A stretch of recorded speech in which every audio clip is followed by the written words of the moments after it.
What is progression-free survival, duration of response, and overall survival? So progression-free survival means the time interval between the patients getting on the study to the time that they are showing either a biochemical progression or a clinical relapse. So the definition of progression or relapse are defined by the International Myeloma Working Group. Generally, for biochemical progression, patients can be asymptomatic, but they've had 25% or more increase in their myeloma markers with 2 consecutive readings. Or a clinical relapse is someone who is presenting with a new clinical problem. They're either anemic, they start developing new bone pains, or renal insufficiency, things that we attribute to myeloma. That's the time cutoff, and that measure of time is called progression-free survival. So first of all, progression-free survival, duration of response, these are generally outcomes that we look at on clinical trials, right? When we're doing a clinical trial, we want to make sure that whatever therapy we're looking at is effective, right? That's what we're looking for. Does this actually work? And so these are measures that we look at to say, yeah, this is actually something that's potentially better than what's available as standard of care. So progression-free survival refers to the time from randomization on a clinical trial, so when the patient's enrolled and randomized, to the time that the disease progresses. Duration of response is a little bit different. So duration of response starts from their first kind of response. So for multiple myeloma patients, that might be the first, you've started treatment on the study and it's the first time you hit a partial response or a very good partial response. And from that point on to the time you progress, that would be the duration of response. So it's a little bit different in those measures.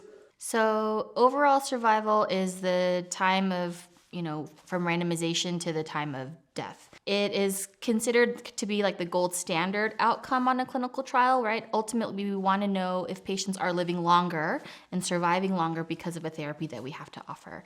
It is a challenge, though, in particular for patients with multiple myeloma because they're living so long. So it's a good problem to have. But if you're waiting for patients to die to get that marker of overall survival and patients are living, 8 to 10 years plus, you're having to wait that much amount of time and longer in order to get enough patients to meet that outcome in order to report survival data.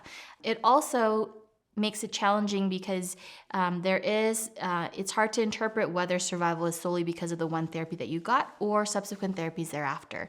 And again, for multiple myeloma, it's a good problem to have, but it's hard for us to decide if a treatment has overall survival benefit or not, because we have other treatments that works really well after you get your initial therapy, and so that can certainly affect overall survival. It is a gold standard kind of outcome again for clinical trials, but it makes it challenging to use as an outcome because of that. On top of that, you need a lot of patients, you need a lot of time, and when you're talking about clinical trials, unfortunately, that means you need a lot of funding in order to keep up with that number of patients and that time to run a study.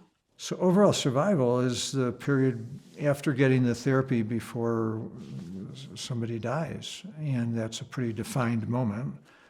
The problem with using that as an endpoint is that many therapies may follow the therapy that you're actually interested in, and those new therapies could sort of blunt the results. So let's say you have a therapy that's twice as good as, let's say therapy A is twice as good as therapy B. And ultimately, people relapse after both, and then they get a CAR T cell that gives them 3 or 4 years, and then they get some other teclistamab that gives them even more time, and the people die around the same time. It doesn't speak for which therapy was better. So if you really want to know which therapy is better, I think progression-free survival is the way to really measure efficacy of a therapy.